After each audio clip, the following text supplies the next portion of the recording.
कुछ दिनों से आप ऐसी खबरें देख रहे होंगे कि रेल हादसों की संख्या बढ़ गई है, ट्रेन लेट हो रही है, सीट नहीं मिल रही है, भीड़ बढ़ गई है और तो और रेलवे का किराया महंगा हो रहा है। इन कारणों से रेलवे की आलोचना भी हो रही है।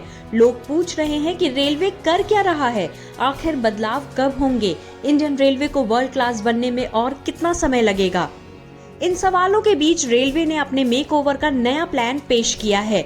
इसका ऐलान खुद रेल मंत्री अश्विनी वैष्णव ने किया है। ये प्लान अगले 5 वर्षों में रेलवे की बढ़ती डिमांड को ध्यान में रखते हुए बनाया गया है।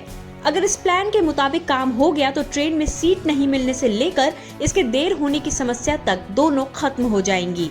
रेलवे फिलहाल 2 प्लान्स पर काम कर रहा है। ये दोनों प्लान क्या है वो हम आपको बताएंगे। उससे पहले आप हमारे चैनल को सब्सक्राइब कीजिए, दोस्तों और परिवार के लोगों के साथ इसे शेयर जरूर कीजिए।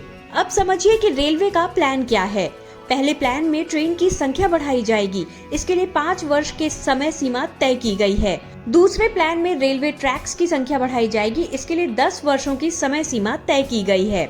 अब एक एक कर दोनों प्लान की बात करेंगे। मौजूदा समय में भारतीय रेलवे से हर वर्ष 800 करोड़ यात्री यात्रा करते हैं। रेलवे का अनुमान है कि अगले 4-5 वर्षों में हर वर्ष यात्रा करने वाले यात्रियों की संख्या 1000 करोड़ हो जाएगी। अब जब यात्री बढ़ेंगे तो उनके लिए नई ट्रेन भी चाहिए, जिसके लिए सरकार ने अगले 5 वर्षों में 3000 ट्रेन चलाने का ऐलान किया है। अभी भारतीय रेलवे में 13,169 ट्रेनें चलती हैं। प्लान के मुताबिक इसमें 3000 और ट्रेनें जुड़ जाएंगी तो ट्रेनों की संख्या बढ़कर 16000 से ज्यादा हो जाएगी। फिलहाल रेलवे के लिए 69,000 नए कोच उपलब्ध हैं और हर वर्ष रेलवे करीब 5000 नए कोच बना रहा है। इन सभी प्रयासों से रेलवे हर वर्ष 200 से 250 नई ट्रेनें आसानी से ला सकता है। रेलवे को अगले 5 वर्षों में 3000 ट्रेनें चलाने के लिए अपने प्रोडक्शन को डबल करना होगा। वैसे आपको बता दें कि अभी जो 250 ट्रेनें बन रही हैं वो 400 से 500 वंदे भारत ट्रेनों से अलग हैं। वंदे भारत ट्रेनों का सरकार के इस ऐलान से कोई लेना देना नहीं है। अब दूसरे प्लान की बात करते हैं।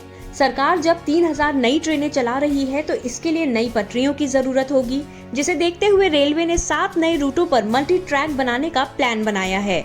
इसके लिए 10 वर्ष की समय सीमा तय की गई है। इसमें 4,20,000 करोड़ रुपए खर्च होंगे। रेलवे ने इसका प्लान तैयार करके केंद्रीय कैबिनेट को भेज दिया है, लेकिन अभी अप्रूवल नहीं मिला है। आप देखते होंगे कि पटरियों पर एक बार में अभी 2 ट्रेनें चलती हैं, सामान्यतः एक आने वाली और एक जाने वाली।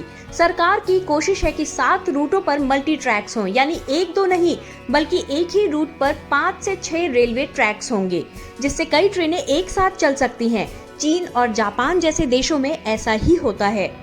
इस प्लान के हिसाब से 1531 किलोमीटर के दिल्ली हावड़ा रूट, 1968 किलोमीटर के मुंबई हावड़ा रूट, 1386 किलोमीटर के दिल्ली मुंबई रूट, 1861 किलोमीटर के दिल्ली गुवाहाटी रूट, 2175 किलोमीटर के दिल्ली चेन्नई रूट, 1661 किलोमीटर के हावड़ा चेन्नई रूट, 1268 किलोमीटर के मुंबई चेन्नई रूटों पर मल्टी ट्रैक बनाए जाएंगे, यानी 1-2 नहीं कई ट्रैक बिछाए जाएंगे, जिससे कई ट्रेनें एक साथ आ जा सकें। इतना ही नहीं, मल्टी ट्रैक के अलावा रेलवे हर वर्ष लगभग 5000 किलोमीटर नए ट्रैक बिछा रहा है।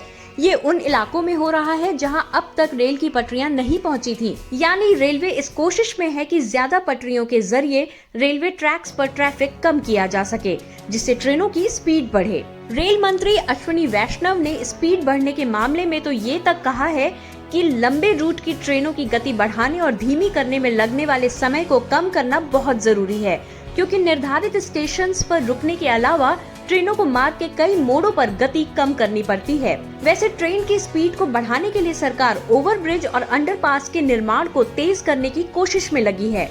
अंडरपास नहीं होने से कई बार शहर से गुजर रही ट्रेन की स्पीड को कम करना पड़ता है, ताकि किसी तरह का हादसा न हो। इसके लिए सरकार ने 1000 से ज्यादा रेलवे ओवरब्रिज और अंडरपास को मंजूरी दी है।